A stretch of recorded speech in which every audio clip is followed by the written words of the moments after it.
Give us the land acknowledgement, please. Thank you. For more than 15,000 years, the First Nations walked upon and cared for the lands we now call home.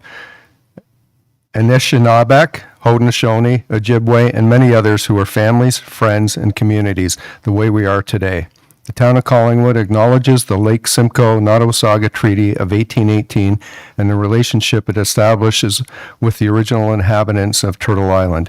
We acknowledge the reality of our shared history, the current contributions of Indigenous people within our community. We seek to continue empowering expressions of pride amongst all of the diverse stakeholders in this area.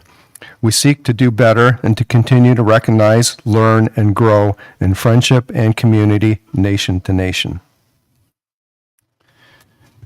Item 2 then is the adoption of the agenda, and the motion reads that the content of the Corporate and Community Services Standing Committee agenda for February 6, 2023 be adopted as amended. And the amendment is the C2023-06 Staff Code of Conduct has been added. You have a mover. Councillor Ring and Councillor Potts is a seconder. All those in favor? You. Do we have any business arising from the last meeting? And I see. Do we have any declarations of pecuniary interest? None at present. If you find yourself in need of saying something, just let us know.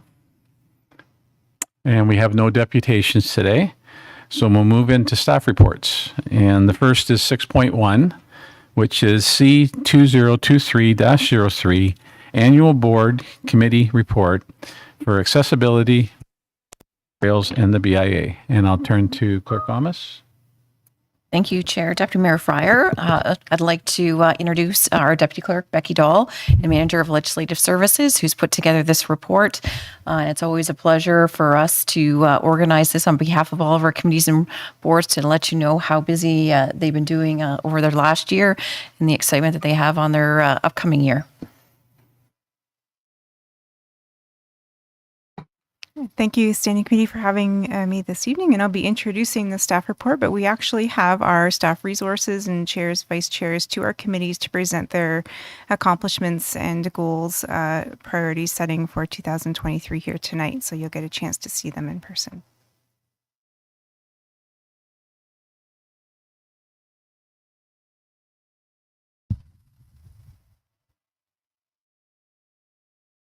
So this report is based out of our community-based strategic plan. It goes along with the goal of transparent and accountable local government and the objective of enhanced public trust. So each year, our committees and boards present to the Standing Committee, they report to their achievements over the year and their proposed goals and objectives of the following year to come. First committee that we have before us today will be our Accessible Advisory Committee, and I have Jennifer Parker here, who is the staff resource, and I also have Catherine Bloomfield, who is the vice. So if you can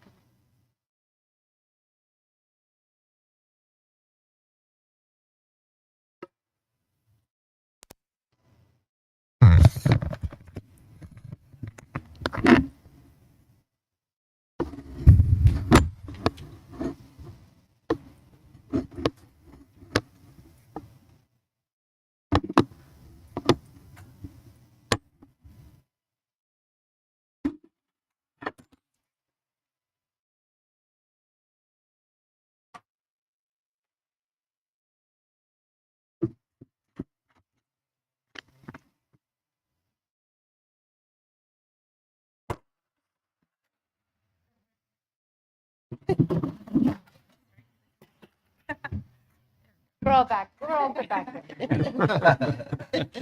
Nothing to see. Nothing to see.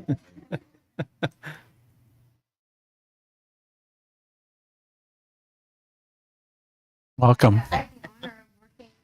The Accessibility Advisor Chair, Catherine,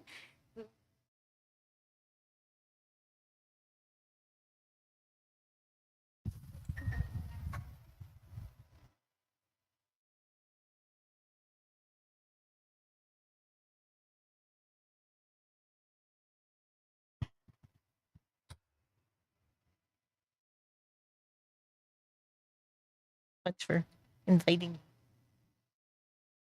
Catherine Bloomfield and on accessibility in this town for 37 years. Wow.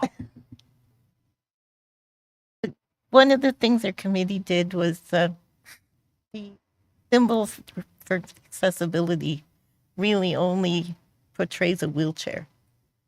And so we came up with this new logo that we're going to start trying to promote. And it's the C for Collingwood, and the A is for accessibility, access, action, and aspiration.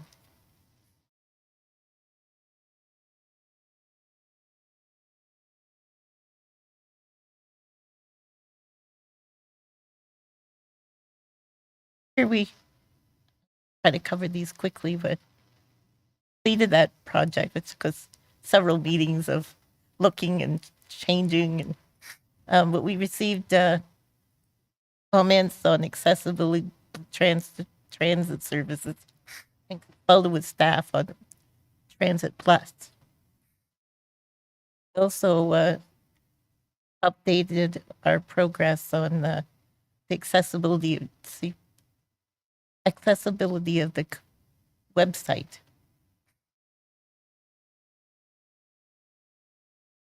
Delivered some event on National Accessibility Awareness Day, including the flag raising, the story walk on the trail, and we also did develop the accessible map project at Sunset Point. We received inclusive grant funding for that.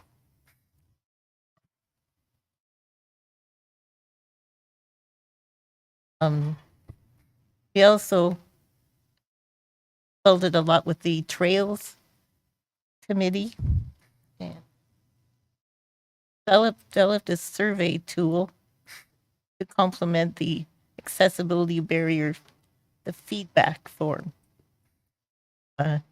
Now, every time you see something that's not right, you can go in there in the website and enter what's wrong right there and then, which makes it helpful because you're on the trail. By the time you get home, you probably forgot what exact spot that was.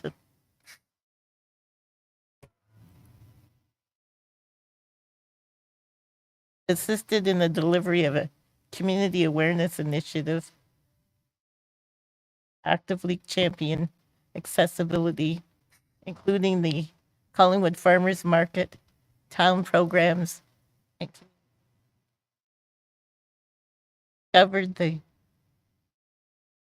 consulted on the Discover Collingwood project.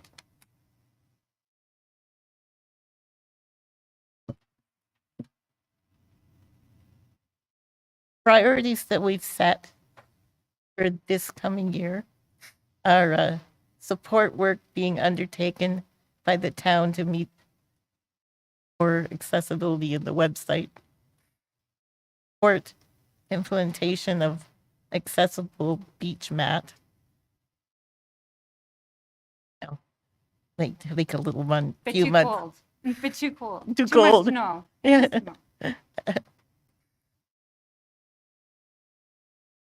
Wanted to introduce the new logo to the community and other community that was.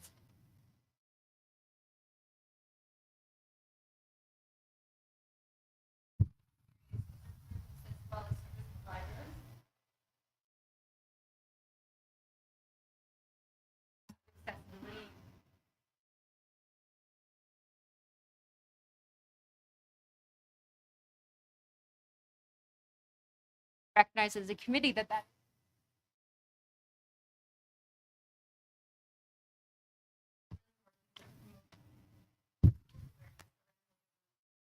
of our community and then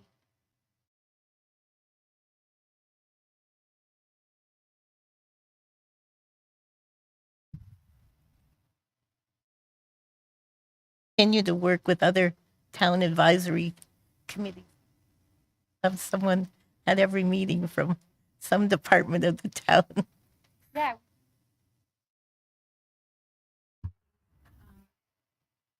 Active and part of the focus.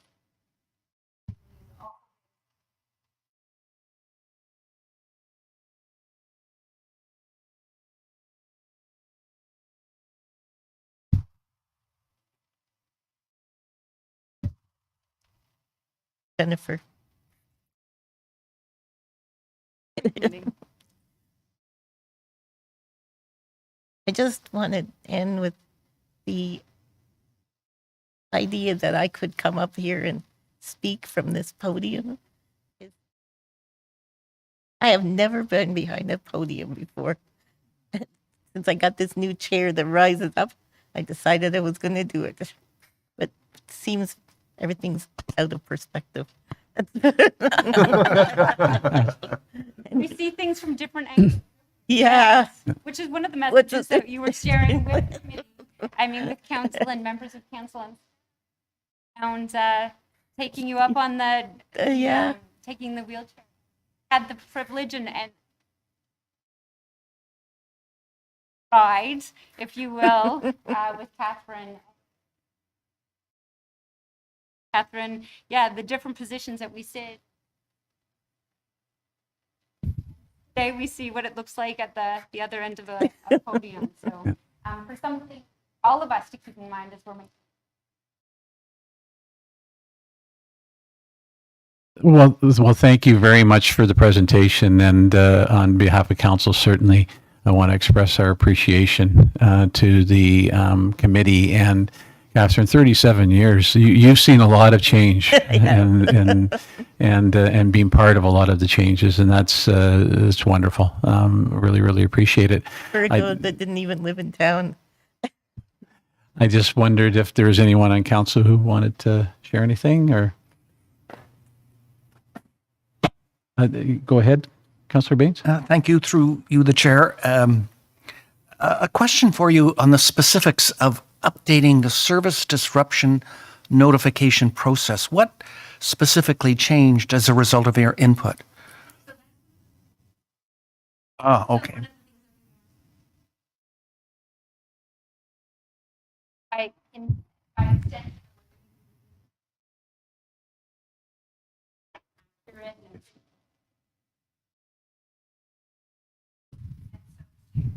collaborate with communication.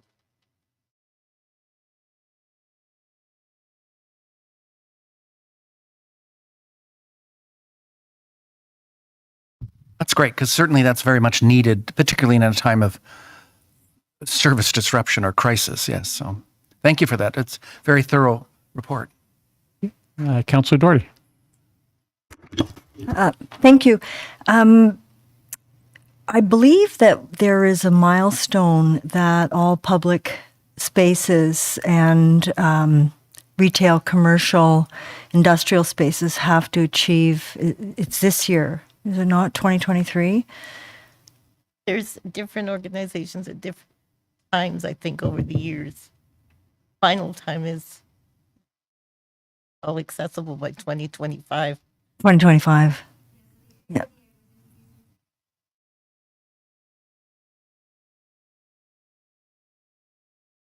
As Catherine suggested, or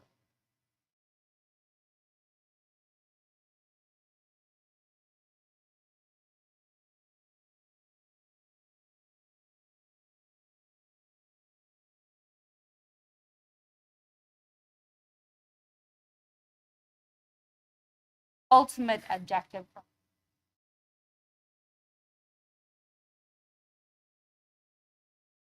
Thank you. So through you, Deputy Mayor, so is the Accessory Advisory Committee playing a role in identifying areas where either businesses or public sector have not or achieved the milestones, or perhaps need to start thinking about the changes that they need to make by 2025, or is this more of a legislative function?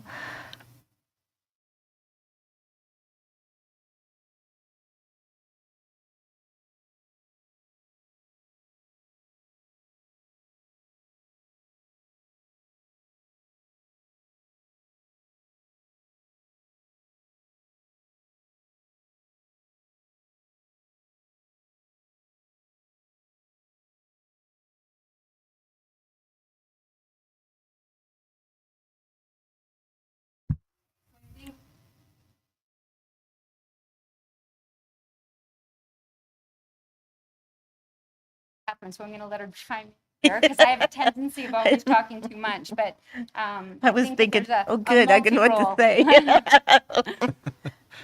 That, yeah,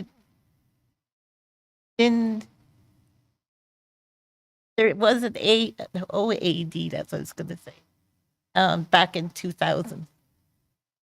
And they added the 25 years, but it had no teeth. Mm-hmm. So that's when they came up with the new.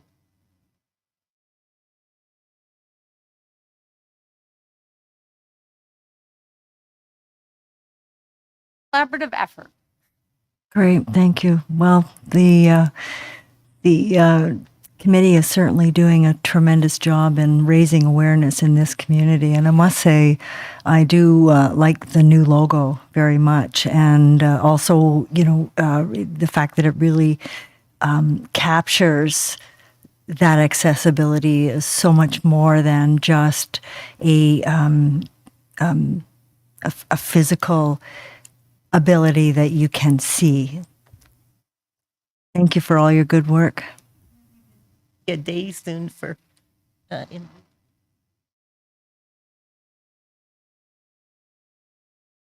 there's going to start one of those. We'll be back. We'll be The back. Accessibility Advisory Committee will be there. Thank you. Councillor Baines. Through you, Deputy Mayor, just a quick follow-up on Councillor Doherty's suggestion. It may be that in regard to your new logo, that you could bestow that on businesses and private enterprises as per the 2025 deadline as a sort of good housekeeping seal of approval here in town, that they have achieved the mark that the province is dictating, but certainly the town would acknowledge that as well through the use of that logo. Just a thought. Again, thank you very much. I appreciate the report and all the work you do. I echo Councillor Doherty and the other comments. And again, we look forward to working with you for many more years. Thank you. Thank you. You have to wait for me to get back down.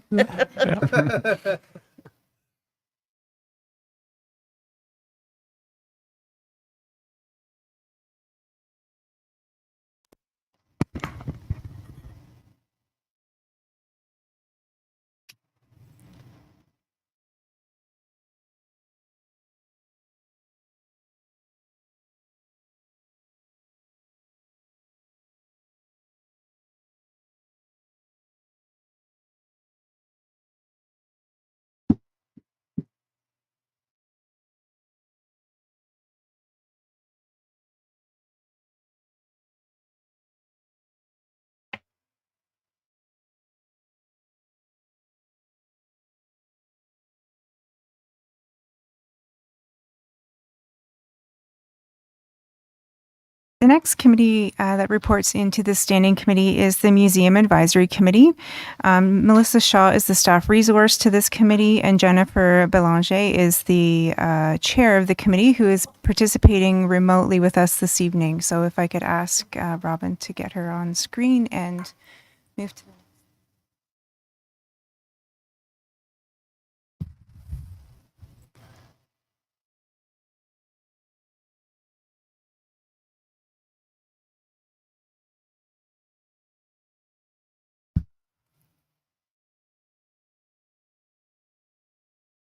I'll welcome Jennifer and Melissa. Are you there for us?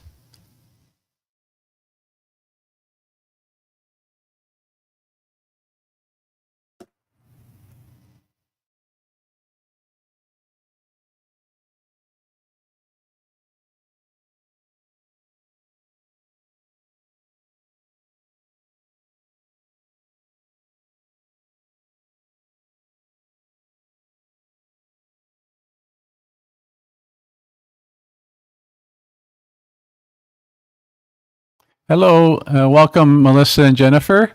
The floor is yours if you're ready to go.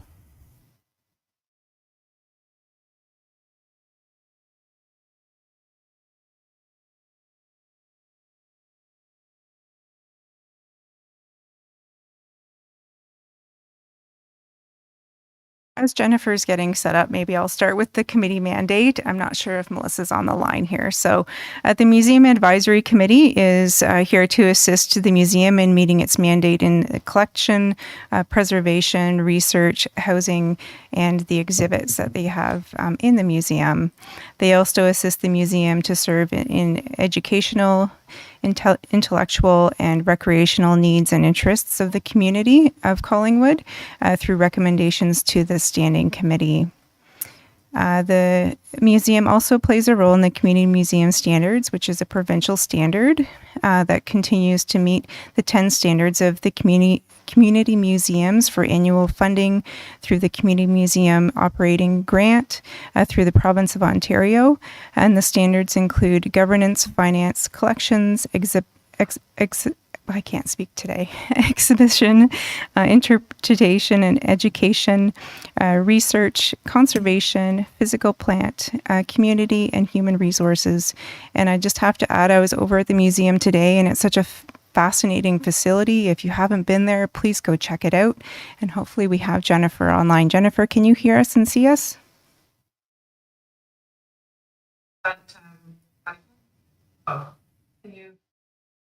We can, yeah.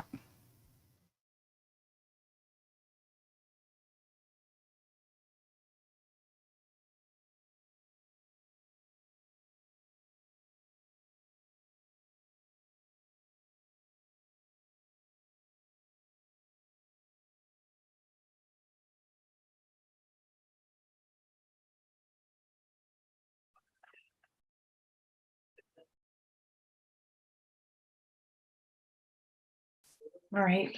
So the Museum Advisory Committee met regularly in 2022. So we have about 10 meetings during the year.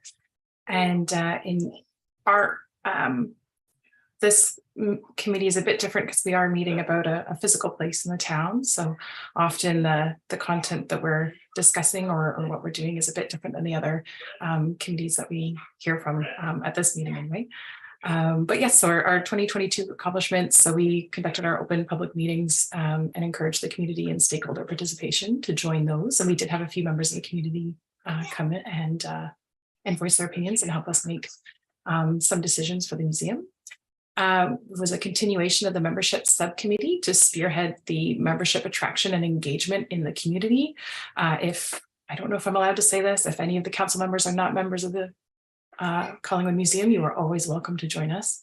And we had regular review of the strategic plan, and we realigned the priorities as the pandemic evolved. And I'm sure that council members are aware that the strategic plan was mostly written pre-pandemic, and so of course that's greatly impacted what we were able to do, and how we've been approaching the strategic plan, and will continue to approach the strategic planning as it moves forward.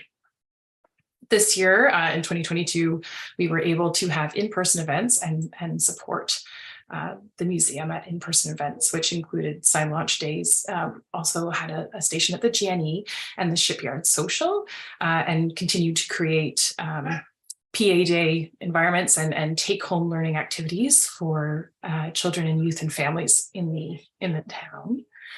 We continue to review and approve artifact donations. We received those from members of the community, recommendations and objects. And we also continued the museum's podcast, which is called Stories from Another Day, which is by Ken Mahar, who's also a committee member with us as well and a past chair. Next slide, please. Thanks. For 2023, our goals and priorities are to make the museum as accessible and inclusive as possible. And we're doing that with partnerships with community members like the Accessibility Advisory Committee. So thank you for them and their collaboration with us on that. We also work to advance diversity, working with the Unity Collective in Collingwood as well. We're continuing our membership drive with our membership programming and engaging with the community members about the museum and having community events, which we can now have in person. And we receive and review we will receive and review the updated interpretation and education policy. So that's one of those 10 components that the museum has to keep structured and on par with the guidance and compliance for the standards of community museums for CMOG, for the Community Museums of Ontario group, in order to receive grant funding, and then to review and prioritize community projects in the strategic plan, which we're revisiting again in a post-pandemic-ish atmosphere, and looking at how that strategic plan fits into the new realities. And I believe that's it for the Museum Advisory Committee. Thanks.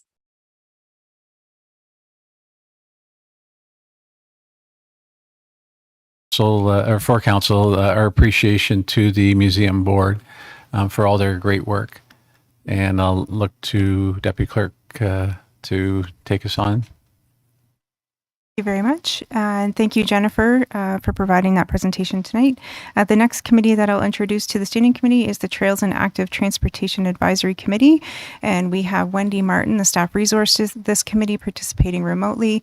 And we have Murray Knowles, who's been a long-standing chair to this committee, that will give you a great overview of what their accomplishments were for 2022 and what they look forward to achieving in 2023.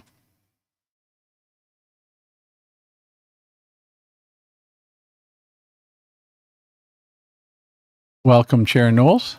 Thank you very much. Pleasure to be here as always. I'm going to diverge a little bit from the standard format that you've seen here, just for the purpose of getting a little bit of explanation on a couple of items that maybe everybody doesn't understand why we're doing it. So I'm going to start off with this one. As you can see from the slide, we used to be the Trails Advisory Committee, and now we are the Trails and Active Transportation Advisory Committee. The original version obviously only concerned with the off-road trail system, and the newer version obviously concerned with the off-road trail system plus the on-road active transportation facilities. So that happened in 2019. The main reason for that was essentially the connectivity issue. Got to the point where once the trails bumped into a road or a road bumped into a trail, we had a little bit of an issue there of trying to make sure that people were safe going from the one facility to the other. So that's basically the reason for that. Next slide, please. Our strategic approach, very, very quickly, we're looking to build connections and continuity in journeys. So that's kind of how we're trying to look at things, and from the point of view of users. So the town's budget separates trails and separates the engineering and the public works out in two separate lines. We try and, to the best of our ability, consider them to be sort of one budget, with our main role, again, is to look at it from a journey, not whether you're on a road or whether you're on a trail or whether you're on a sidewalk. That's kind of how we're going at it. Next slide, please. So as far as some of the accomplishments, our major activity obviously is providing ongoing advice to staff concerning issues and improvements to both the trail system and the road cycling corridors. That's our main role in life. As a result of that, some of the things that did happen this year, additions to the trail system, and 4 of them there, they're listed. One of our major ones is the resurfacing and widening of about 5,000 meters of stone-dusted trails. And I'll give a little bit more detail on that in a minute. There was the paving of the shipyard's green space berm trail, which now provides an AODA compliant berm access up to the top. So that was one we've been trying to kind of get done for a little while as well. We did upgrade some sections of the George Christie Nature Trails. The goal there is to provide 4 seasons access into that area. Right now, there are some areas when it rains heavily or in the spring, bring your hip waders. So we're trying to avoid that problem. We're almost done with that. Other big one, the installation of the pedestrian activated crosswalk at the Black Ash Trail and 6th Street. That was one of our connectivity issues, where it was getting a little dangerous for people to try and get across 6th Street. There's a new trail hub created in Harborview Park, and now rent bicycles and watercraft in the summer months, which is good to see. And the other one is the replacement of several catch basin grates as the first phase of what we hope will be an ongoing program for that. Next slide, please. As a bit of an explanation on one of them, which is the redoing of about 5,000 meters of trails. The picture at the top there shows you what a trail really should look like, how wide it should be relative to my bicycle. And you can see by the color the stone dust is obviously in good shape. Picture at the bottom left there shows some of the trails, how they have narrowed significantly. How you can tell by the color that you're away from the stone dust now and you're kind of into dirt. And once it's dirt and it rains, suddenly. The other thing I would point to too is the graph there, which show the average age of some of our stone dusted trail network. You can see over the years it has been rising basically exponentially. And for us, had we done nothing, or had nothing been done this year, that last line on the very right-hand side would probably have been up around 20 plus years. Trying to basically put the lid on that, and you can see as a result of the 5,000 meters that we did get done this year, we've kind of plateaued that one, and that's our goal, is to keep a plateau on that one. And next slide, please, Rob. Additional things, community communication, new trail map. We do that pretty well every year now. Implemented the Collingwood Connection article, so there's a trail communication committee article in the town every month now. We've extremely expanded our social media presence, basically in concert with them. And the other thing that's there too, we have completed the filming. Haven't got the final version yet, but the filming of a video that would highlight Collingwood as a South Georgian Bay cycling hub for the area. And the last thing there is obviously providing continuous trail and active transportation input on all road proposals in the pre-consult stage. So we try and get our oar in the water at the very, very early stages of some of these developments.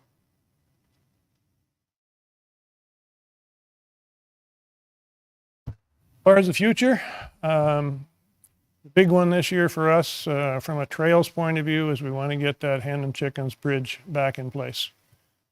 Money is there in the budget now. Thank you very much to everybody who had a part in that. So we're really hoping to get that bridge there. It's been a very popular area for not only local residents, but also for tourism,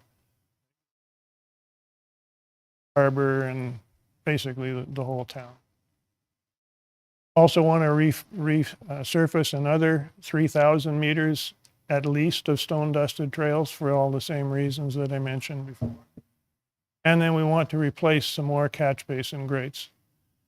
And a quick explanation, the new grates are kind of shaped like this, so when a bike rides over them, no problem. The old ones, the grates like this, when a bike rides over them, it can be a annoyance if you get stuck on one of those.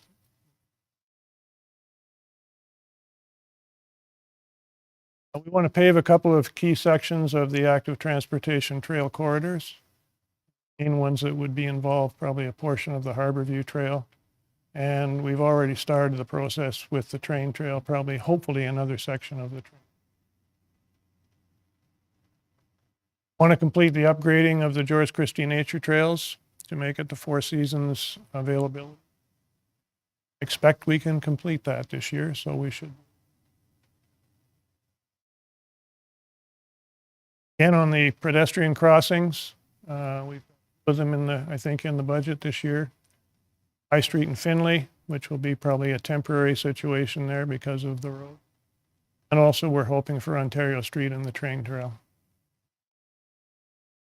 There will be some nice furniture installed in our new trail hub in Harborview Park. Please. Also want to complete the revised Maple Street, Quiet Street project. That project has been sort of on hold a little bit pending some work on utilities in the area, town utilities. I can't remember what, but this year we're going to try and tie in the traffic calming on Maple Street with that particular project so that and we would like to mark and identify the hard service multi-use paths a little better, painting and signage. The argument I use there is if you're driving your car on a road, you pretty well know the road's for you. If you are on a pedestrian and you're on the sidewalk, you pretty well know the sidewalk's for you. On a bicycle, it's not quite as clear in some locations. Have that clarity there of where our active transportation network is, and also with the goal of trying to separate pedestrians from the cyclists to a certain degree. Use paths, and you can run into some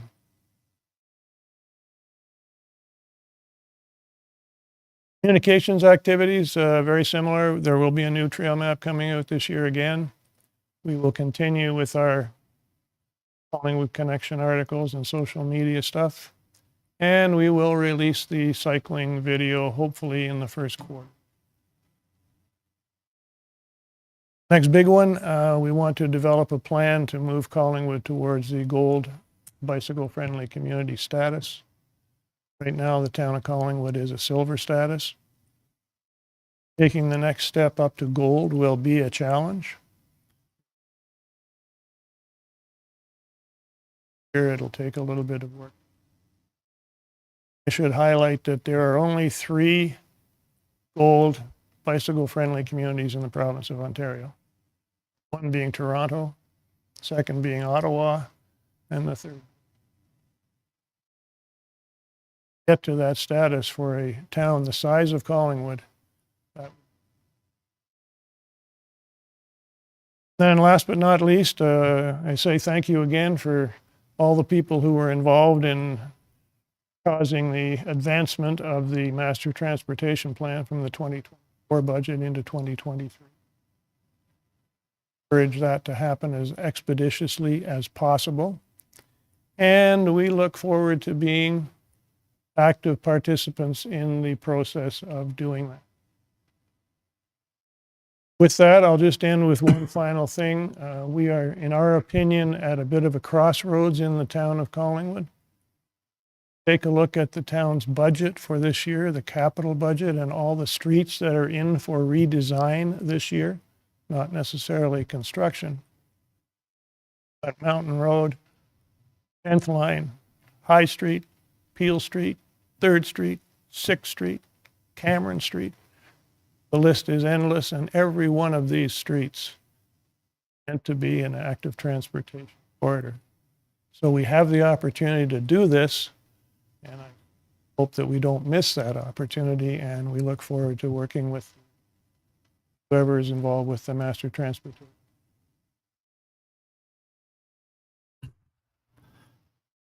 That's it. Thank you very much. Thus, your reference to crossroads Yeah. is a very apropos use of a term. So again, on behalf of council, thank you for your committee's work. It's excellent to have people like yourselves representing our interests as council tries to move these things forward. And it's our pleasure, and we have lots of very interested people for sure, and a good backup of other volunteers in town. So, Great. Thank you again.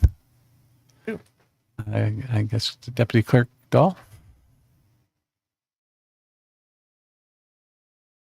The last committee I'll introduce tonight that reports into the standing I'll just committee. interrupt just for a second. I was going to wait until everyone had presented because the public should have a chance to talk before council. I actually stepped a little out of line there before.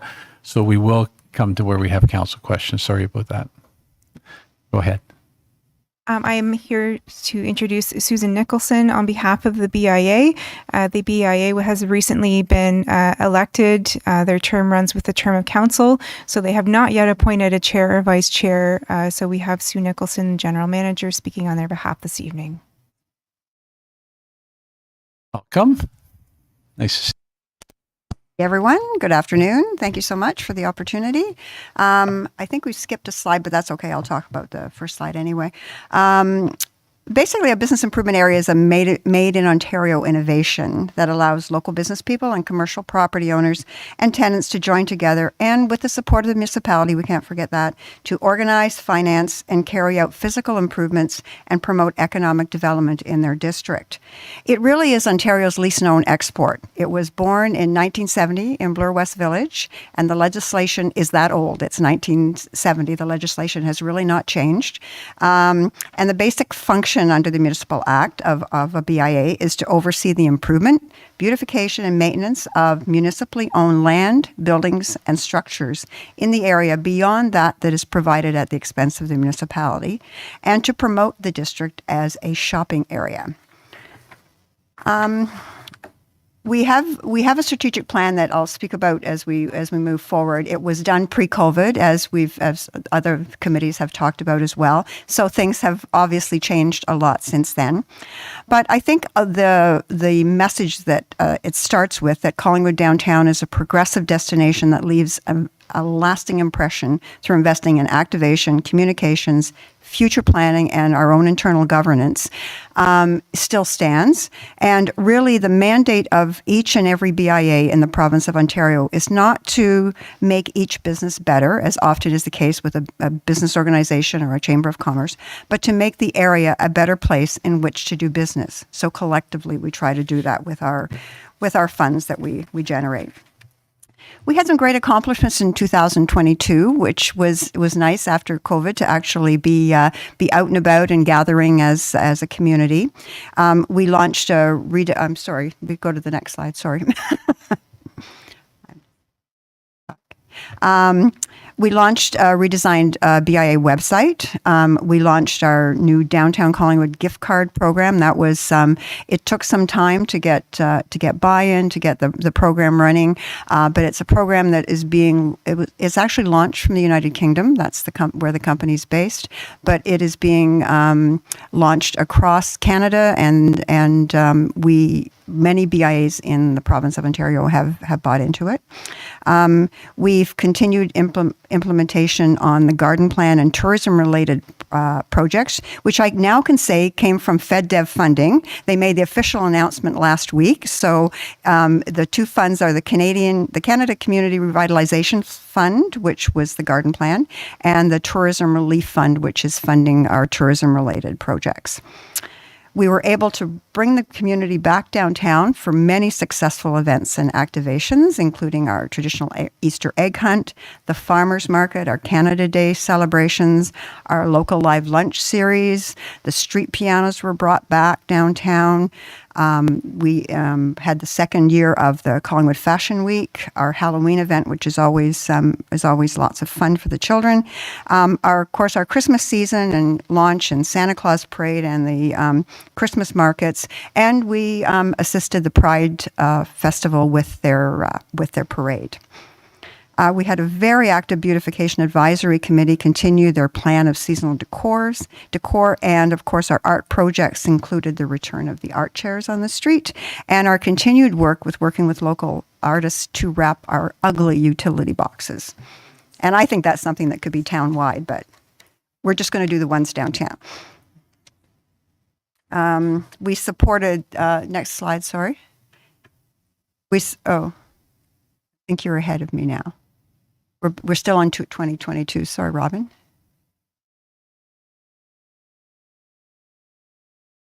That's okay. I'll just talk. We supported the art crawl and other arts and culture focused events downtown. We implemented the extension of the mural on the Northwood Lane. We collaborated with the town to undertake a public art project to replace the plans for the downtown arch. That was, as many of you who were at the table, it was an interesting process, but I can tell you that where we are right now is very, very positive.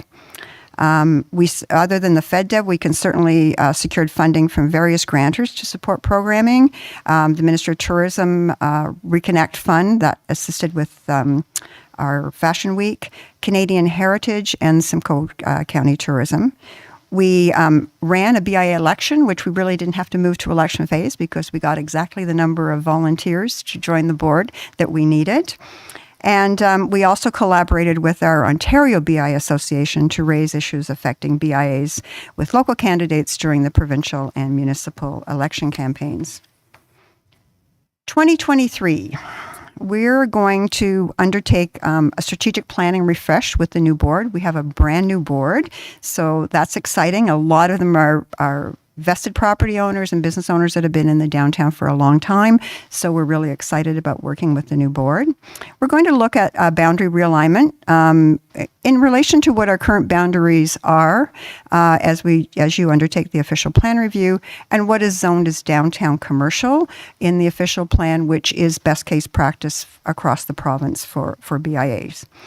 We're going to enhance and market our new downtown gift card program. We're really going to target it as a perfect gift for someone that you don't know what to buy for and you don't know what their favorite store is downtown, as well as our local real estate market to encourage these types of gift cards to be used in new home purchases. We are going to finalize the public art project at First and Huron and Hurontario streets and put up an amazing piece of artwork. So far, it's very exciting. The artists we're working with, and we're very excited about what that will be the final project. We're going to replace the Seawood sign. It has been, as I said to many people, the best $2,500 we ever invested, but it was never meant to be out 24/7. But the social media that we get from pictures in front of that sign are just amazing. We're going to continue with our event and activation plan. We're going to undertake a new event mid-March. And this is funding that we got from the Canadian Heritage Reopening Fund program, which is to celebrate the end of COVID and being able to gather again. I'm not sure we're exactly there, but that we have the funds to do this. So we're very excited.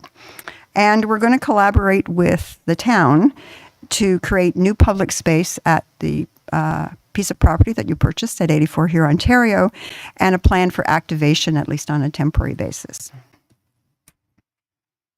And very excited about this. It's a new CRM platform that we're putting together with the Ontario BIA Association. They got funding through OMAFRA to develop this for BIAs. It's unique to BIAs.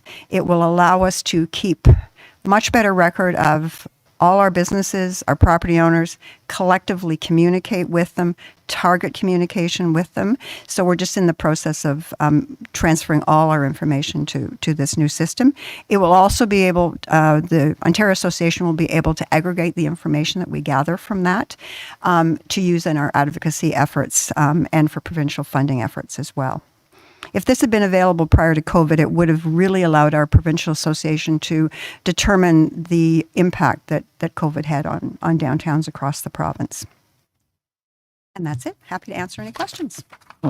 Thank you very much for your presentation and great work again. At this point in time, we'd like to ask if there's anyone in the public gallery that would like to speak to any of the presentations. Not seeing anyone, I'll turn to clerk and ask if there's anybody online who would like to speak. Certainly, if there's any of the attendees participating remotely, if you'd like to address the standing committee regarding the review of our annual reports of our committees and boards, please press the raise your hand feature at the bottom of your screen. And not at this time, Your Worship. Okay, so then I will read in a motion that staff report C 2023-03 regarding the annual report on board and advisory committee activities from 2022 and priorities for 2023, specific to those that report directly to the Corporate and Community Services Standing Committee, be herein received. I'd ask for a mover. So move Councillor Potts, seconder Councillor Doherty, and we will open the floor to any queries that anyone from council may have. Councillor Ring. Thank you, Deputy Mayor. Through you to, I guess, Murray with the trails. I have just a quick question on his report, if it's okay. I use the trails all the time, and I know you do an excellent job, and we've got a very good trail system. But you mentioned that part of your forecast for this year on things you'd like to do is the 3,000 feet of, or 3,000 meters of extending or repairing, widening and stone dusting trails. Would that include the new extension that you cleared for late in the fall for Pretty River, the Pretty River Trail, going south? Runs parallel with Peel Oh, Street. see, no. This is it would be for existing trails that have been there for an extended period of time, some of them up to 25 and 30 years. So we're going back and bringing them back up to what I call up to standard.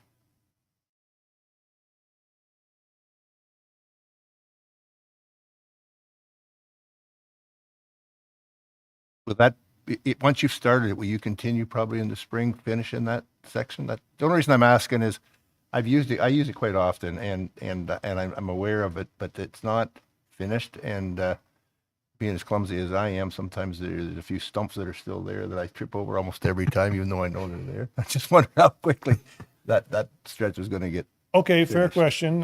One thing we wanted to do for sure is get rid of the stumps. So we will go in there and we don't have any tripping hazards, that's for sure.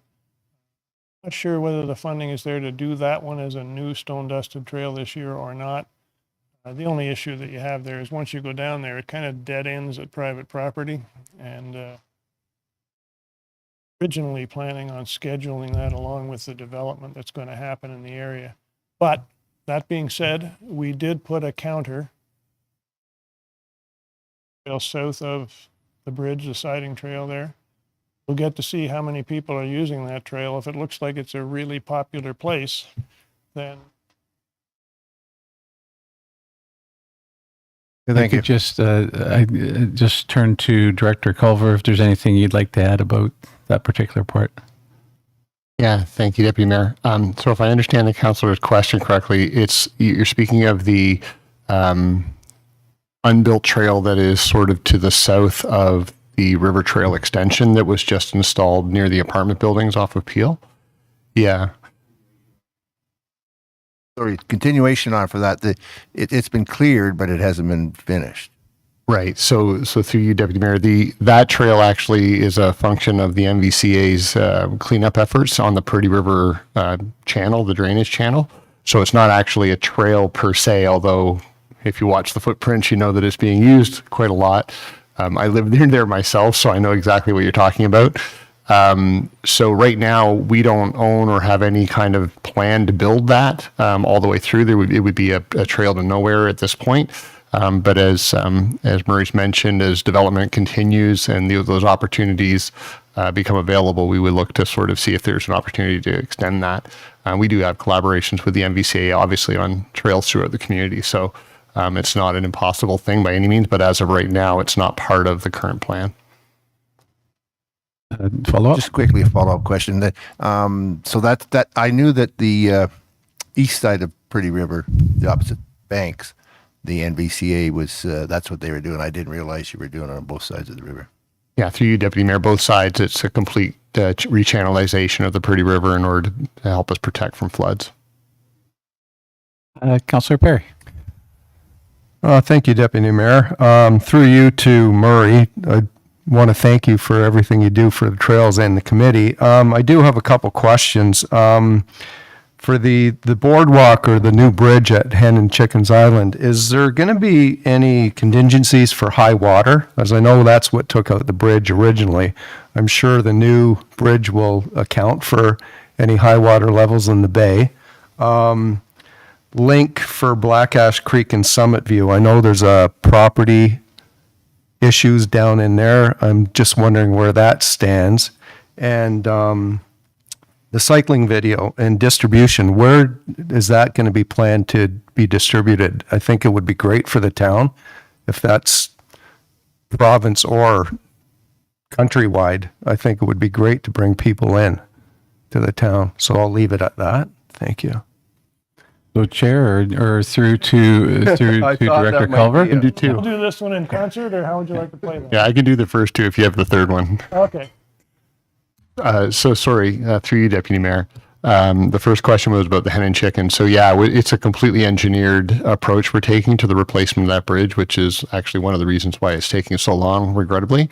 However, we're right at the point where we have design being developed right now. Council's approved a budget, so we'll be going to tender, but it is a designed, an engineered solution taking into account the fluctuation in the water levels as well as the trail all the way back to the bit higher space closer to Cranberry. The second one was on the connection between the Black Ash Creek and Campbell Street, I believe. So that's an emerging project that we're working on currently. We can come to council shortly with an update on that, which we're really hopeful will work out satisfactorily. I agree with everything Dean just said, so that's a good news Thank you. story.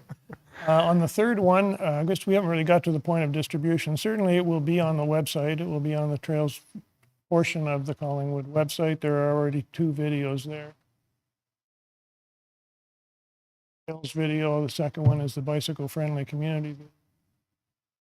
They're right with those, so it will be available that way.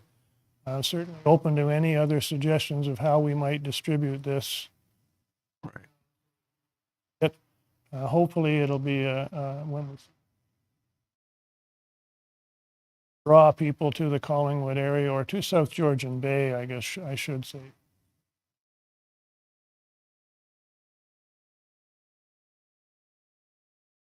Okay, thank you. Thank you very much. The red carpet will be set out. I think it's Perfect. Okay, thank you. Is there anyone? Councillor Doherty. Thank you, Chair. And through you to Mr. Knowles. I'm so delighted to hear that the committee will be pursuing a gold bicycle-friendly community status. Can you provide kind of, without putting you on the spot too much, highlights of what we would have to achieve to attain a gold community, bicycle-friendly community status? okay. That one's going to be a little tough to answer right now because the Share the Road Cycling Coalition, which is the one that has this award, they're in the process of revising the criteria. What the new criteria are. It is our understanding that connectivity will be more of an issue than it was in the past. The other things that are there too are education, encouragement, things of that nature. So this is more communicative. Certainly by the current standard of bicycle-friendly community, requirement was the network. It would probably be gold standard now. There are aspects associated with this, the education, the encouragement, and all that, where we need to do a significant. This will not be an easy task either. Getting the bronze was one thing, getting the silver was another challenge. It's a real significant challenge to leap to the gold, as evident.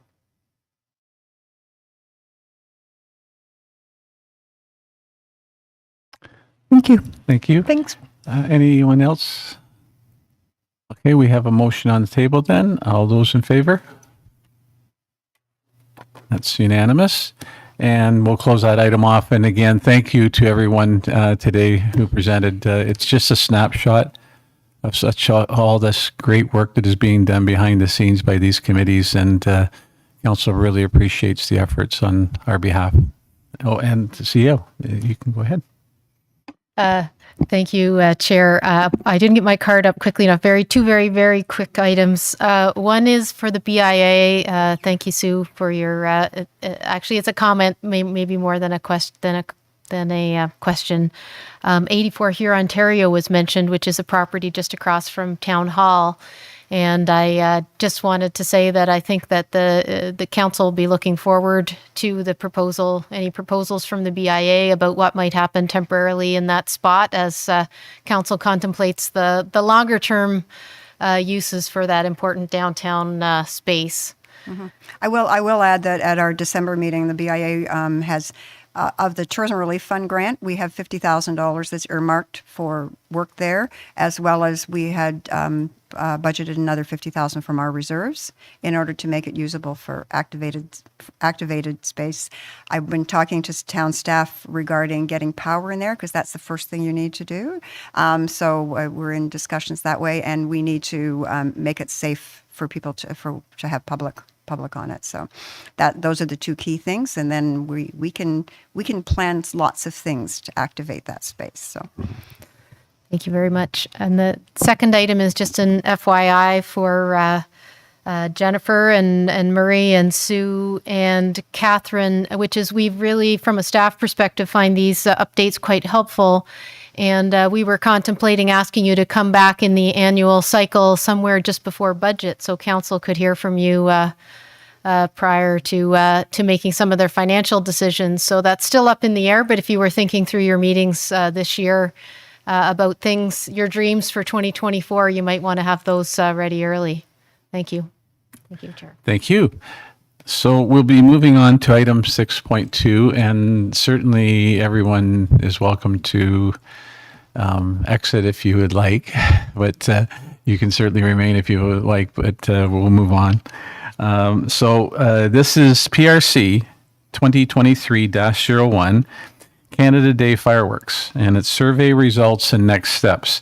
So I'll turn over to Director Culver and ask for some comments, and let's go from there. Thank you, Deputy Mayor. So the council had asked us to consider other forms of let's call it aerial light display. It's kind of the term we adopted to sort of represent fireworks as we looked at alternatives. So in that review, we conducted a survey of the community to sort of get a sense, and I know that there was some interest in not having fireworks this year, but we thought that it was at least important to share with council the preponderance of interest that came through the survey and through a very popular survey in that it generated over 1,000 responses. If council chooses to move forward, we also have, and this is the responses that we got. Sorry, Zoom people can't see. There is a lot of information in here that we really haven't even had a lot of time to go through and digest ideas from the community about how else we might accomplish something if we chose not to do fireworks. However, like I say, more than 70, I think it was 78% of respondents indicated they would like to continue seeing fireworks. So that's why you have the recommendation in front of you from staff. So if there's any questions, I'll happily answer. So at this point in time, I'd ask if there was anybody in the gallery who would like to speak to the report. And there doesn't appear to be anyone. I'll turn to clerk to see if there's anybody online. Nobody online right now. So I'll read in the motion. It's a two-part motion because there is an or part. So it might be easier to receive the report first and then, so I'll sever it at this point in time. That council herein receives staff report, PRC 2023-01, Canada Day fireworks, community feedback results and next steps. And it asks for a mover and a seconder on that portion only. Moved by Councillor Potts, seconded by Councillor Houston, and we'll allow for any discussion among council if you'd like before voting on that. Councillor Baines? Thank you, Deputy Mayor. I was actually seconded Councillor Doherty's motion about this particular item, but I must say the facts speak for themselves as far as what our citizens want.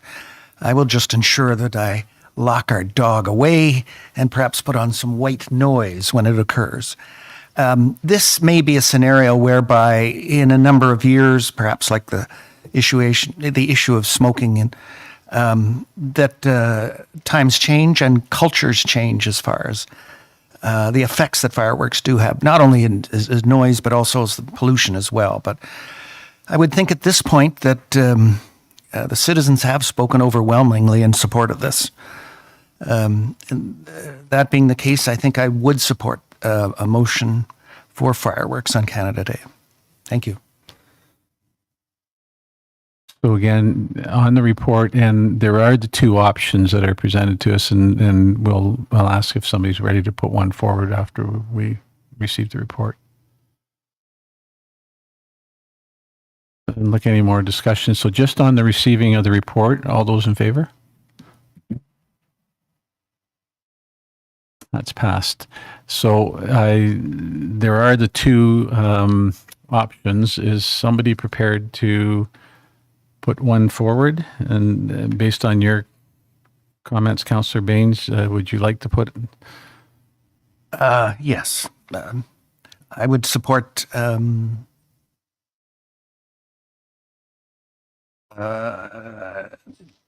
option. I'm trying to find where that is specifically, the fireworks themselves. So the last one is the one to remove fireworks. So you're looking at the three-part motion, I believe. Correct. So that would be, and that council, based on the results of the community feedback, continues to support hosting fireworks on Canada Day. And further, that council continues to support proceeding with traditional fireworks, subject to the successful results of a fireworks display, the service provider RFP, including feasibility and availability. And further, that should the fireworks RFP be unsuccessful, that council reallocate funds for the fireworks display to expand other activities in celebration of Canada Day, as suggested in the community feedback responses. And we have a mover. Do we have a seconder? So Councillor Perry. So we'll entertain questions and such on that. So Councillor Dory, you go ahead. Thank you. And I'm wondering if we can separate out those three paragraphs. You'd like them That separate? motion. Yes, please. And certainly we can. We'll vote on them separately. Did you want to speak, or should we? I'm happy. Yeah, I'm happy to speak to the reason why I'm asking for that. I must say that I'm not surprised at the results of the survey. The support for traditional fireworks, was surprised at the participation rate of over 1,000. I mean, that's a lot higher than a lot of the surveys that we do. But notwithstanding, I really do, I want to hone in on a comment that is made in the staff report that there is a mention of harm here. The alternative, the reason why why I had proposed that we not pursue traditional fireworks is because it has potential to harm animals, people with PTSD, and certain other mental disorders, plus the environmental aspect. So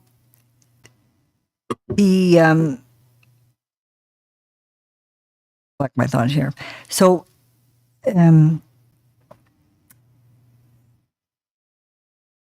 the notion of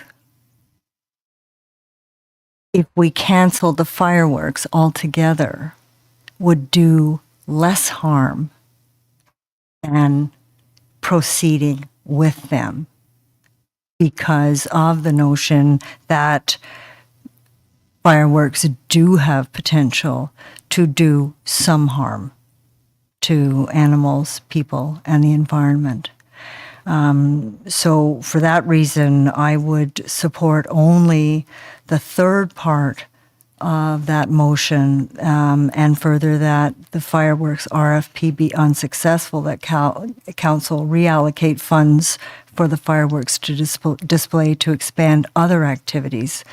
The or part of that motion does not consider the notion of expanding activities using that $15,000 budget. It just says take it entirely out. So I'm suggesting that we can certainly make some effort to make our celebration robust, even more robust, without having fireworks.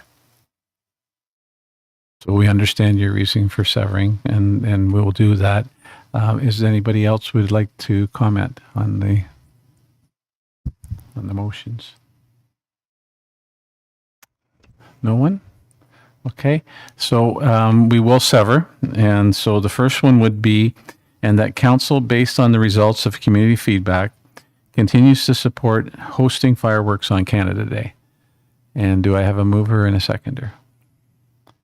Moved by Councillor Houston, seconded by Councillor Ring. And all those in favor? And opposed? Carried. And the second motion is, and further, that council continues to support proceeding with traditional fireworks, subject to the successful results of a fireworks display service provider RFP, including feasibility and availability. And a mover and a seconder for that. Councillor Potts and Councillor Baines. Just before we vote, the one comment I'll make is when I read the report, because we all know that costs have changed so dramatically, I think it's well laid out in the report that there is a concern for us in regards to what the cost will be. And I just want to make sure that the public is aware of the fact that even if we proceed this through, there's still a financial requirement they'll have to hopefully be able to stay within. So anyone else would like to speak? Go ahead, Councillor Ring. Thank you, Deputy Mayor. If voting for the second one, would it supersede the first one then? The first one says we're going to have it. Second one says with results from a feasibility study and the RFP and all that other stuff. So it is contingent on the RFP being successful. Could be superseding what we just passed in the first part. Well, it's an and, so I don't. Those two should. So as I was okay, thinking there was really okay. should have only been two. So we should have just severed the third off. Okay. Thank you, through the chair. I actually had a slightly different opinion. I think that in general, the first one is about the policy of council continuing to support the idea of fireworks on Canada Day. And the second one is about the ability to deliver them in 2023 pending the results of an RFP or a procurement process. So I do see them as slightly different as written. One is about the policy and the other one is about, affordability in 2023. Thank you. And that will fix the way I did it then. Okay. Thank you very much. So we will vote on the second separately, and we have a mover and a seconder. Does anybody else would like to comment on that? All in favor then? And opposed? And so noted, that it'll carry. And the third part is, and further that should the fireworks RFP be unsuccessful, that council reallocate funds for the fireworks display to expand other activities in celebration of Canada Day as suggested in the community feedback responses. And do I have a mover and a seconder? I have Councillor Perry and Councillor Houston. And anyone wanting to comment on that? All in favor? And that one is carried unanimously. Thank you. We'll move from there to item 6.3, which is C20 or 2023-06 Staff Code of Conduct. And I will turn to Clerk Amos to take us through this. Thank you, Chair. Deputy Mayor Fryer. We do have a brief PowerPoint presentation. So the purpose of bringing this forward is that the town is requires its employees to conduct themselves in an ethical manner. It's important to have a distinct code of conduct in place for municipal employees to ensure that their work is done with integrity, to ensure an appropriate level of service within budget constraints, to manage public perceptions, to avoid favoritism, to protect confidential information, and to avoid personal gain from the use of a position while protecting the rights of individual municipal employees and residents within the town of Collingwood. The town currently has a number of human resource policies that address expectations of staff, and specifically the recommendations from the Collingwood Judicial Inquiry touched on two that we currently have in place. The one is A4, which is behavior and conduct within the workplace, and it's been in place since 2002. And it is a very short 2-page document. And also D4, which is the Code of Ethical Conduct. And it was updated in 2015 following actions that happened between 2010 and 2013, but we did not have the full advantage from the recommendations of the Judicial Inquiry at that time. So our next slide, in reviewing the policy statement that's been put together for the Code of Conduct, the town is dedicated to providing exceptional programs and services to the public and upholding a high standard of ethical conduct. All employees and volunteers are expected to follow this Code of Conduct and ensure that there's no conflict of interest between their personal life and their official duties. This new Code of Conduct is one of many HR policies as indicated. And we have set it up similar to the Council Code of Conduct in a rules framework based. And the Chief Associate Justice Morocco at the time had recommended both the City of Ottawa and the City of Vaughan's versions of employee codes of conduct as good best practices for municipal government. So we did examine both of those. They were coming from two different frameworks. The City of Ottawa was more of a values-based general approach, where the City of Vaughan had a very succinct, I shouldn't say succinct, it was very clear in the expectations for staff to understand and abide by. So the Collingwood Judicial Inquiry final report did have 306 recommendations, and 57 of those recommendations actually relate to the establishing of a comprehensive code of conduct. Council and staff have made a commitment to achieving the full value from this investment to the Judicial Inquiry, including implementation of as many recommendations as possible. The primary focus, I believe, is really identifying the separation of the political administrative roles. So this report recommends the updated code of conduct and respective bylaw and highlights the input recommended from the Judicial Inquiry. The staff report includes a chart of the Collingwood Judicial Inquiry recommendations related to the Code of Conduct for staff and the recommendations and how they were considered and how they were included in the proposed document. A few of the recommendations that have not been incorporated into this staff code of conduct, a couple of them are with respect to the services and obligations of an integrity commissioner as they relate to enforcement investigation of codes of conduct. And in discussing this option with our integrity commissioners, they indicated that their investigations remain as a political oversight body and is not intended by the Municipal Act nor their expectations to administer provisions for staff. So basically, staff have set up a hierarchy similar to our disciplinary policies and how that's approached.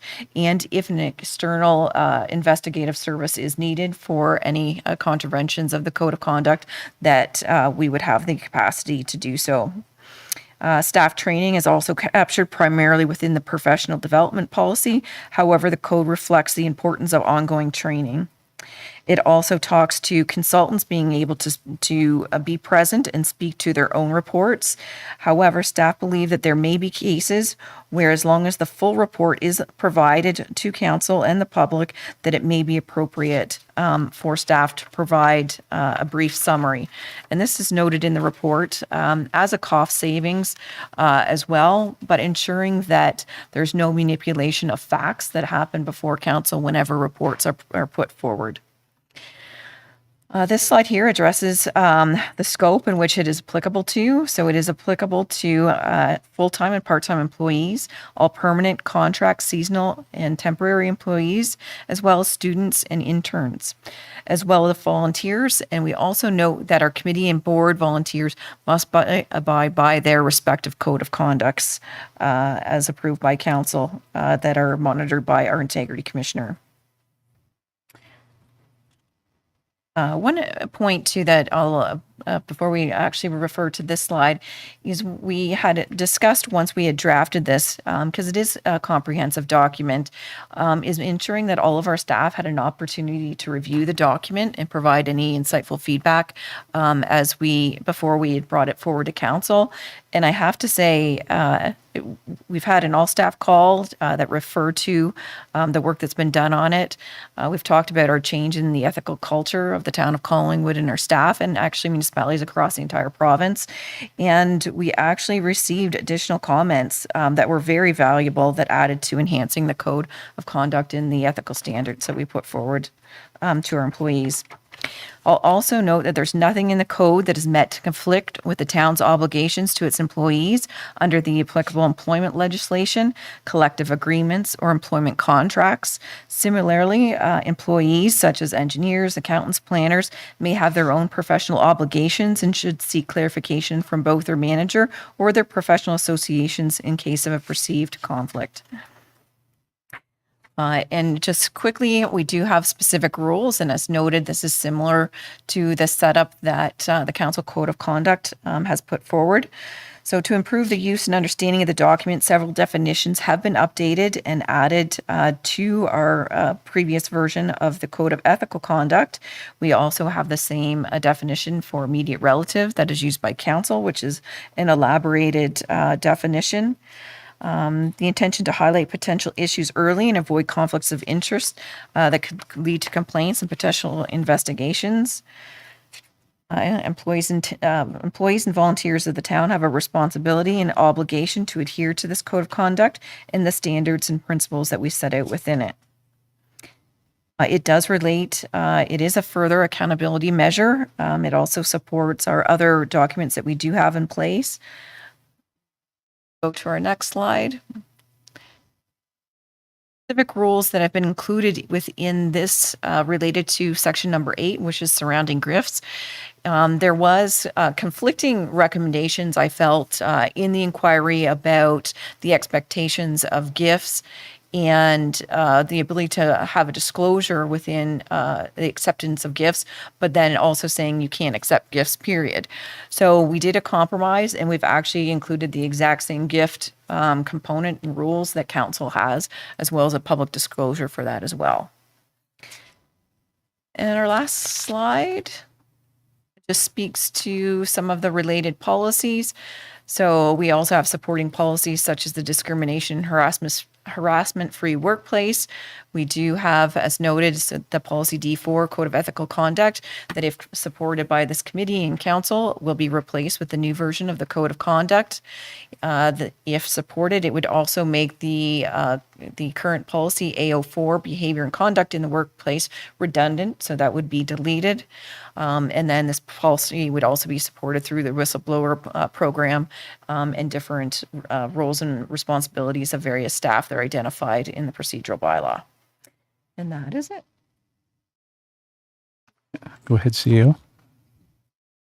I wanted to add a couple of other points, please. With the great feedback we had from our staff, I just wanted to clarify that I think we may have some minor amendments that may show in a future amendment section when you've got them all included. Oh, they're all included. You're good. Thank you very much. I was on vacation last week. Things apparently happen really well when I'm not here. Also, this is a very proactive tool. You'll see within the policy that it has a lot of things like yearly sign-offs and people acknowledging. This is intended to be something where we communicate to people. It does have some teeth in it, but it's about communicating to staff proactively about the expectations of a municipality. And just from a much larger perspective, if you look at this, we have staff employment contracts and we have this code of conduct as well. This is really about people who work for us, and with the realm of things that we can do within where people are working for us, up to, and the words in the policy talk about up to losing your position if you are not working in alignment with the code of conduct. However, but there are other things outside of the municipality that can also happen that are not this. Things like criminal charges, for example, or if someone has already left the municipality and is receiving a pension, this is not in scope for this. This is about people we value and are working for us now. This is a cutting edge document for a municipality of our size. Clerk Almus and her staff have looked at places the size of Vaughan and Ottawa to make sure that this is an example of municipal management excellence. So notwithstanding, council may have some very valid, and the public may have some very valid input. This is a very good example of where municipalities should be today. So thank you to her and her team. Thank you. Okay, so we've received a report. I will look to the gallery to see if there's anyone who would like to speak to the report. Doesn't appear to be anyone. I will turn to Clerk Almus and ask if there's anybody in the listening audience that would like to speak. Thank you, Deputy Mayor Fryer. There is not, but I also want to add, this is our concluding report from the 306 recommendations. We've done significant changes to procurement bylaw, the lobbyist bylaw, whistleblower program, our procedural bylaw, and this is the final component. There is a couple of recommendations. Should a municipal corporation be established, that we would incorporate in this document, but this is the final piece to that. So I'm very happy to report that, and there's nobody in the public audience. Okay, so I will read into in the motion that staff report C 2023-06, Collingwood Code of Code of Conduct for Employees be received, and that council approved the Town of Collingwood Code of Conduct for Employees as attached here too. So I will look to a mover, Councillor Baines, and seconder, Councillor Ring, and I will open the floor to Councillor for any questions or comments. Councillor Baines. I would just say it's obviously been a long road, but well traveled to produce the quality of this report. I read it and I can't find a hole in it anywhere. So congratulations. Thank you. Thank you. And anyone else looking to speak? I have a couple of comments. I heard what CAO Skinner just said about it does involve existing employees, but one section that caught my eye was 133, which reads about former Town of Collingwood staff should not directly or indirectly use or disclose any confidential information obtained during their employment in Town of Collingwood. And I'm talking a little bit from personal experience. When I left, there was some difficulty communicating with members of the public and wanting to know things from when I had been employed, and I did have fiduciary responsibility for my own professional degree that I would rely on. But this is quite clear that it's meant that the information that is learned while in the employ is to remain confidential if that's the way it was obtained in the first place. So that was something of note. And the other one I wanted to ask about was in the report here, it indicates no financial impact. I believe that I'm just looking for financial section effect on site. So there's nothing there. With the other reports in the various aspects, if there's financial impact, is it outlined in that report? The other ones like the whistleblower and that type of thing, or whichever. Thank you. Certainly. Thank you, Deputy Mayor Fryer. The best response to that question is we did have ethical standards in place. This just provides enhanced clarity for it. We do have professional development training budgets as well. The only item that potentially could involve, depending on what the investigation is using an outside investigation service if it's required. And again, obviously, if there's any cost to deal with disciplinary measures. And that's in regards to what you had explained earlier about the fact that you have an internal hierarchy mechanism to see if it can be handled in that fashion.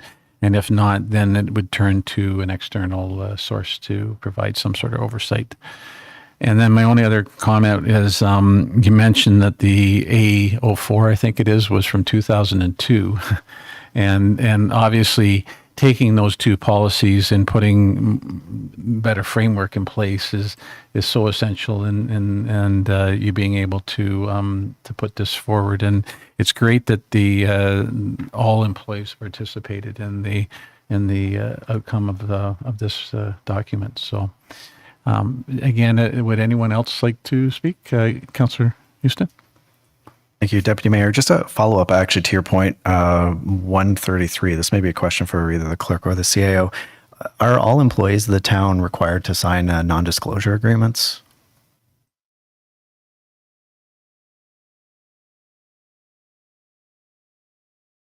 I can speak that we're required to sign confidentiality agreements. And every employee signs one of those. Similar to our committee and board volunteers are required to sign one as well. And I believe that's still part of the HR package. Do you have follow-up? No. So this just really is just complementary to that then? It works in conjunction, I believe. Just as you said, you signed a confidentiality agreement, and then one of the things that's being covered is it's not to be disclosed. So go ahead, Thea. Yeah. Thank you, through the chair. Just to add a little bit more story to that piece. In general, we try to be as open and transparent as possible. So say if Mr. Knowles or someone was at the Trails and Active Transportation Committee, or our staff were, there's many things that are discussed that are not confidential. It's not that people can't talk about the good work they're doing for the town. It's really about the signatures are related to if there is something that's confidential, people's names, negotiating information, internal estimates, and the like. We try to be very clear with what is public information and what is not. And we're very partial to making sure that if there is a freedom of information request, for example, for stuff that's not routinely put out, that our head, which is actually Clerk Almus, will make sure that that information is provided. So I didn't want to just leave anyone in the audience with the impression that people who work for the town can't talk about anything. It's really just about those items that are noted as confidential or of interest for negotiations, for example. I should have clarified that it did mean the confidential information that was shared. Thank you. And Councillor Doherty. Thank you. I just want to add that I'm so pleased to see that we have come to the end of all of the recommendations that could possibly have been implemented at the town level coming out of the judicial inquiry. There's no question that it was probably one of the most significant undertakings of this municipality, and certainly also an investment that at the time it was difficult to envision where that would have gone. But at the very least, not 1 cent of that judicial inquiry has been wasted in terms of the town acting upon the recommendations. And I'll also remind council that I have taken a resolution forward to AMO to pursue the recommendations that came out of the judicial inquiry that were relevant to the provincial government. Thank you. Anyone further? Okay, so I will call that to a vote. All those in favor of receiving the report? And that is unanimous. Thank you. Moving on to reports and minutes of other committees and boards. We have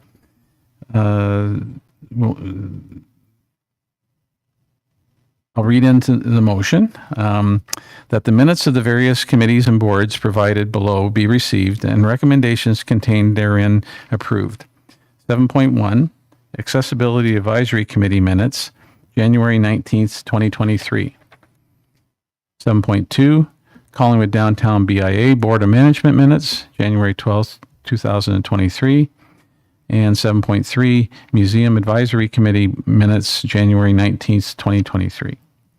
I'd look to a mover, Councillor Potts, and a seconder, Councillor Perry. And I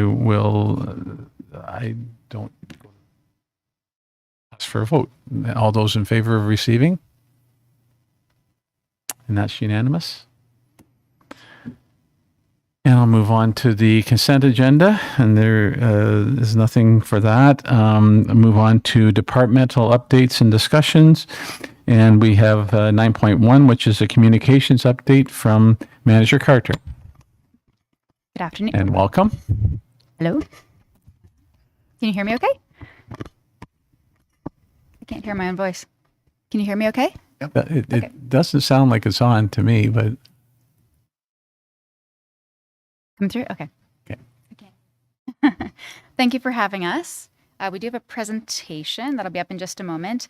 I did send via some council updates on Friday the staff report that went to council, the previous council last April, just to give you a bit of a swift background on how we got to where we are today. So just a quick history of the communications role. So the role was created actually in 2013. And since that time, it's been a one-person department just until June of last year, where we were able to hire a communications coordinator, bringing the team to 2. So the hiring of the communications coordinator position was contingent upon providing council with a communication division plan, which was presented and approved April 18th, 2022. So our communications coordinator, Julie Caden, started with us June 13th last year.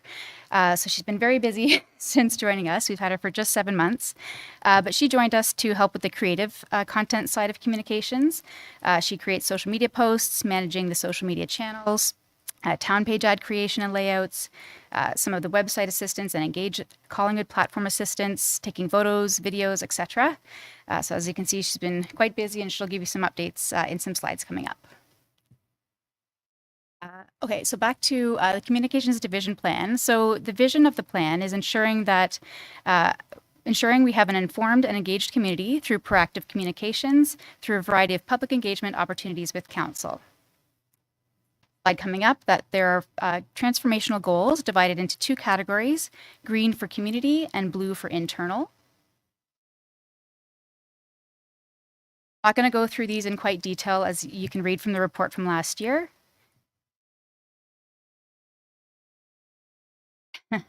So before getting into the division plan goals, the first was to ask the community what they want. Most of you should be aware that we conducted a community survey last May and June to hear from the community about what they wanted to see.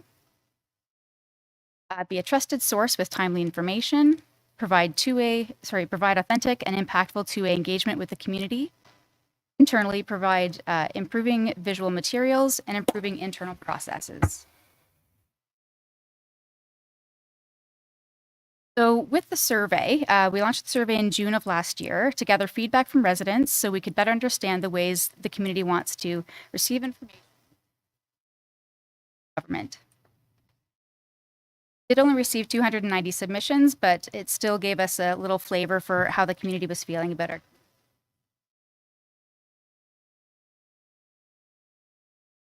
So in action, we asked and listened. So some of the results of the survey for areas where we could improve would be a monthly e-newsletter, but specifically the public wanted to have subject matter specific newsletters. So we actually currently have 7 newsletters, e-newsletters, and we've brought together a page called Stay Connected, which is a sub-page of our news and notices page of the website. And we've been promoting different ways to make sure that the public are aware of the different e-newsletters that we have to offer, and they're currently growing. So it looks like the next one that we'll be launching this month, coming up, will be a heritage newsletter, and then we'll look at reinstigating a more general newsletter under the mayor. Town website improvements, they're happening incrementally. We do have some budget in this operational budget for this year. And next year, we're going to look at doing a whole website and engagement portal replacement, potentially looking at an all-in-one solution to make sure that the systems talk to one another. Easier access for the public, easier to find information.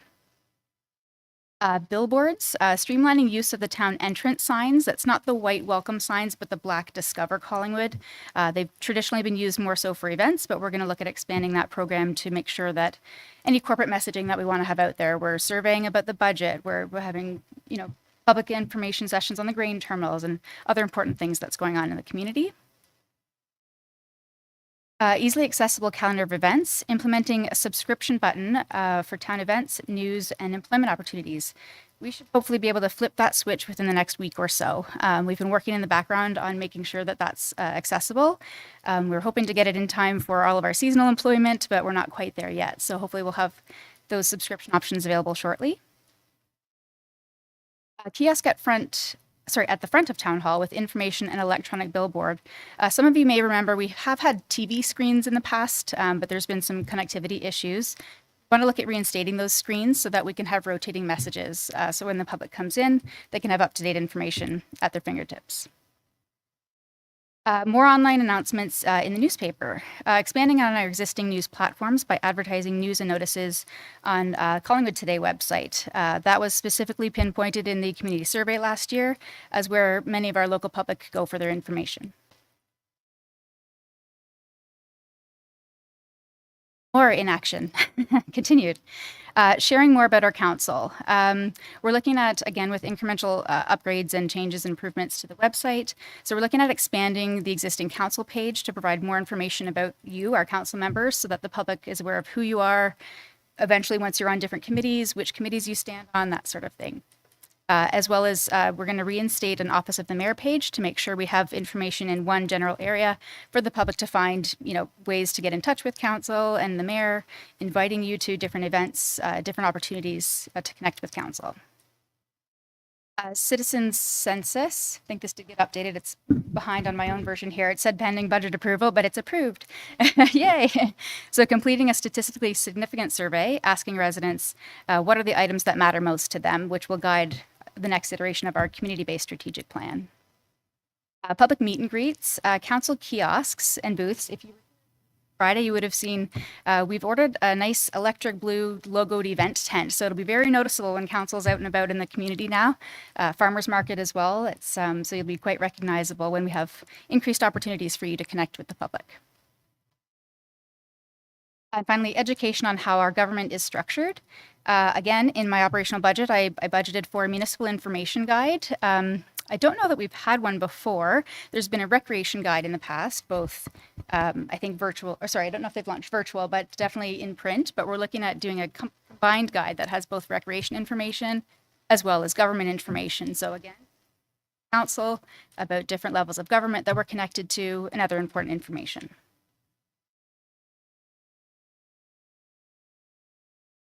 So brand new, not part of the division plan, but something that has continued to evolve in our minds anyway, is involving the public continued. We became aware that our public engagement framework was a bit outdated. It's from 2015.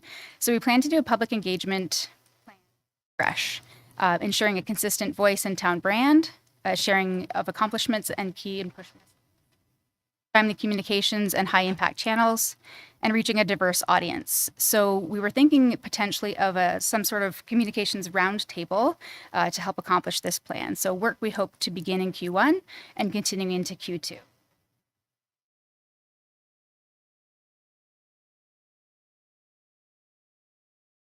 So back to the division plan that we started with, some of the action items completed in 2022. Be a trusted source with timely information, issuing more media releases and social media posts on significant matters, and also better informed council members on key issues by expanding distribution of notes to all members with identification of key messages for active promotion. So those are continuing. Just wanted to point out a couple of stats for the annual for 2022. 124 media releases were issued in 2022. Social media stats are going to come up in just a couple of slides. And we also dealt with 174 media inquiries in 2020.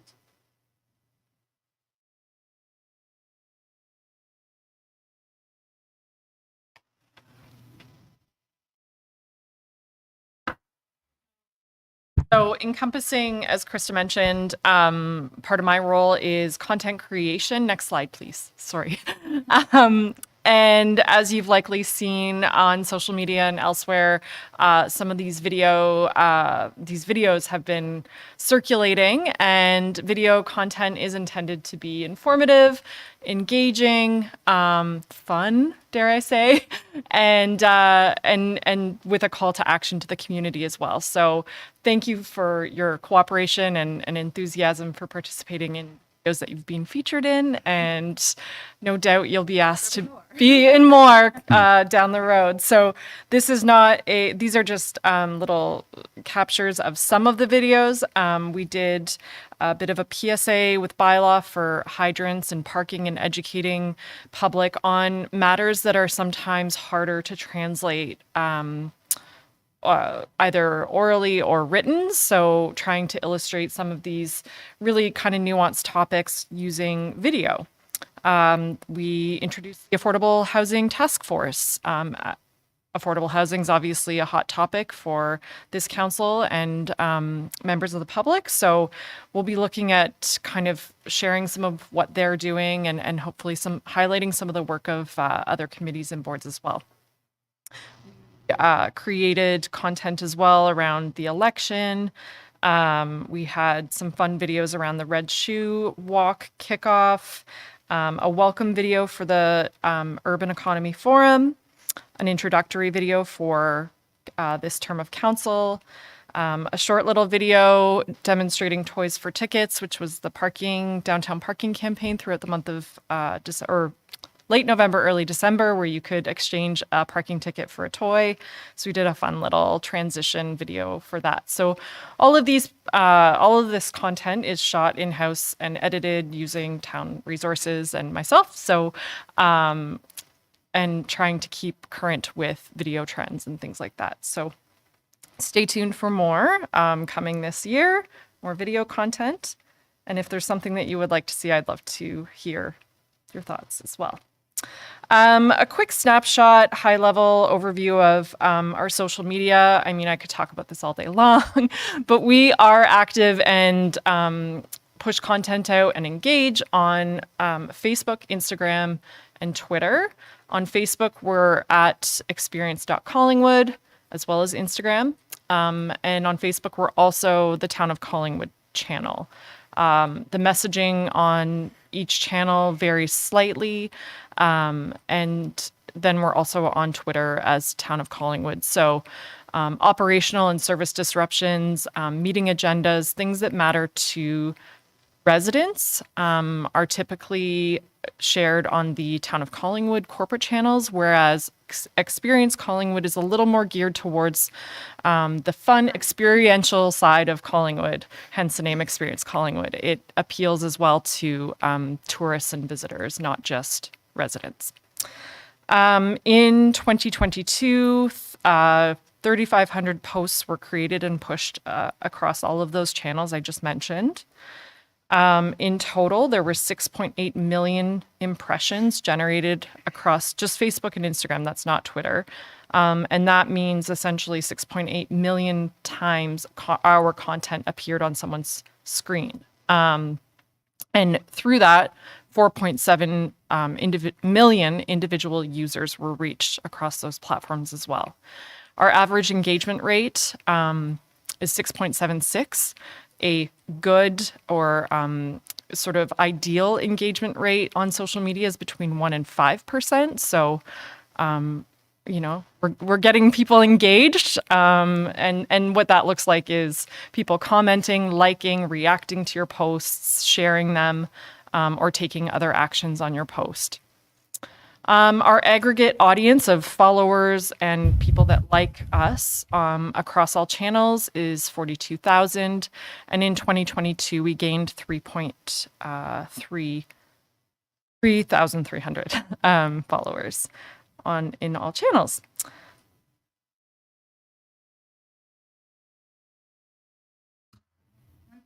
On social media is that we are just less than 1,500 people shy following us on Instagram to take us to 10,000, which I've recently learned. If you're familiar with Instagram as the platform, You can't hyperlink within the text. So if we're pushing out a survey or things like that, and we have to say, check out our link in the bio, we're not going to have to do that. So 1,500 more people is all we need to get to that point. So we're looking forward to that. Okay, what we have coming up in Q1 of this year, continuing on with be a trusted source with timely information, providing proactive coordination of opportunities with media to engage with council members, and be updating the town's social media policy. So to the first point, I did reach out back in the fall to several members, local members of our media, to see what this might look like for them, understanding that members of the media still have to approach the town, when a news item hits, we have no choice. We need to make sure that we respond in a timely manner, and then we have that relationship with them. But I just recently spoke with a member of media, not here today, but they mentioned that what might be useful for them is that the town schedule a media event when an important item, for example, the official plan, might come up to committee. Invite media, whether it's virtual or in person, either later that day or the next morning, to come have a quick, a check-in, question and answer period to make sure that they can get the information that we want the public to know about before it comes back to council. That way the public has more information at their fingertips ahead of time as well. And social media policy. We do hope to have this back to you again in Q1, so you might see us again very soon. The existing policy is out of date. It's 2016. Platforms, they continue to change, both in how they operate and how the public uses them to access and share information. We would be looking to expand the policy and include for you, making sure that everyone has a full understanding of the strategic reasoning behind each channel that we use and what we use them for. Julie kind of dabbled in a little bit there, but I think we'll lay that quite out clearly in our staff report back to you. We want to make sure that we're being efficient and effective with our resources and messaging, and ensure that the channels that we're using align with where the public is looking for that information and they feel comfortable with the engagement.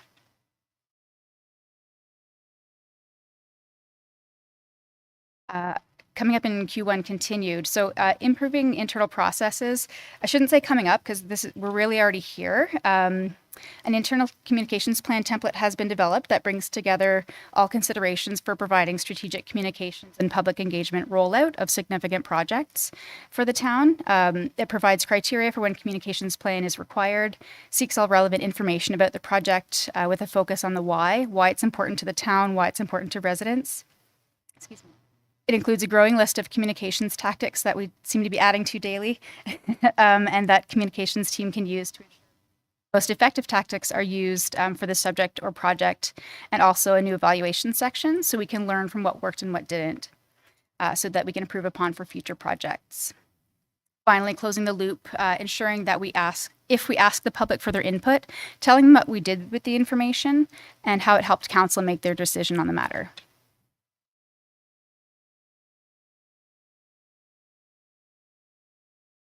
And I think this one is kind of connected, in Q1 is improving processes, identification of large and significant projects that warrant a plan for community information and engagement, and delivery of that plan, and then training of the same. So this communications plan template has been integrated as part of the operational planning. It's one of the columns now, so that it's identified when departments are each planning their services and programs and projects for the year ahead. It's flagged for us early in the process so that we can reach out and offer our support and go through the plans so that we have it done in well enough time so that we can roll out a successful plan.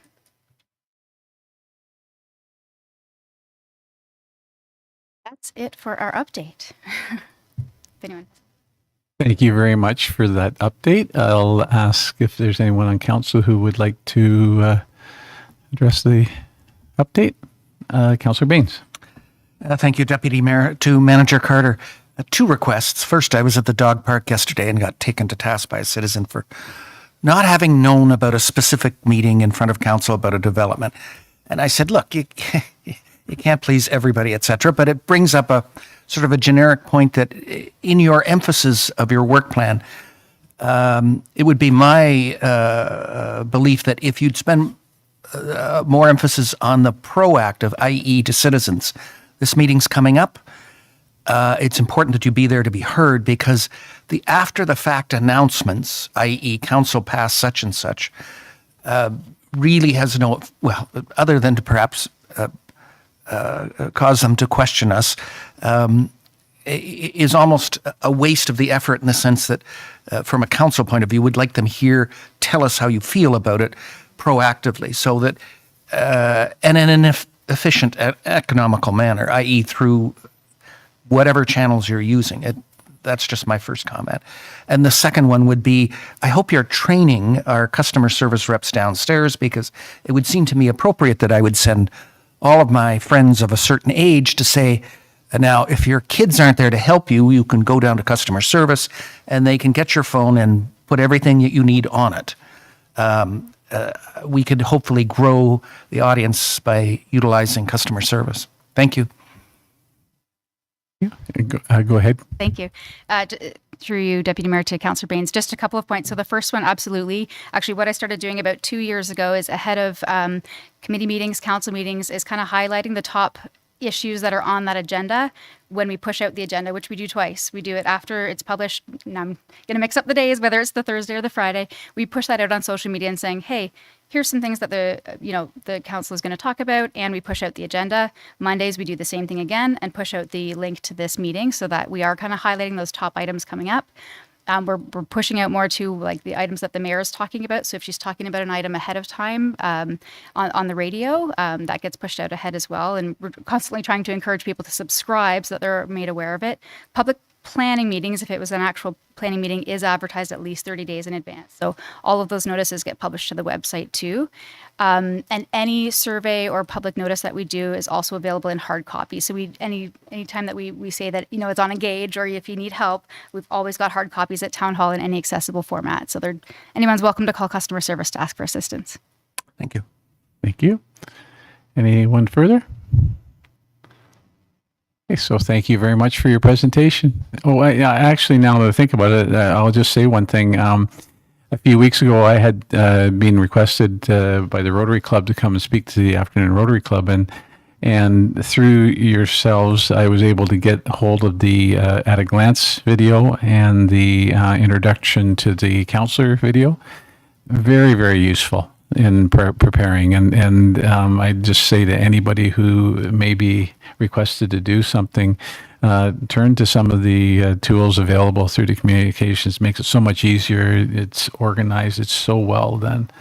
So it was a really easy tool to work with and do that task. Sometimes speaking in front of people can be a little bit scary. So again, thank you for everything. There's nothing else under project updates. I'm going to actually ask something to Director Culver, and this isn't a surprise, but it came to mind last week when I was at the opening for the Black History Month. The storyboards. The storyboards are so well done. I just wondered if you wanted to comment on the origins of those and remind the public about the availability of them. Thank you, Deputy Mayor, and I'm actually really pleased that Jen Parker's here in the audience as well, which she'll turn bright red right now. She's getting there, yeah. She takes leadership on initiatives like this, and obviously has done an amazing job with the Black History Month displays. I think I won't ask her to speak to it unless she wants to, and I'm happy to have her do that. That'd be great. Thank you, Jennifer. Just for informational purposes, so, and thank you very much, Deputy Mayor, for your compliment on the initiative. It was a collaborative project, and so great efforts were made by Sheffield Park Black History and Cultural Museum, as well as the Collingwood Museum.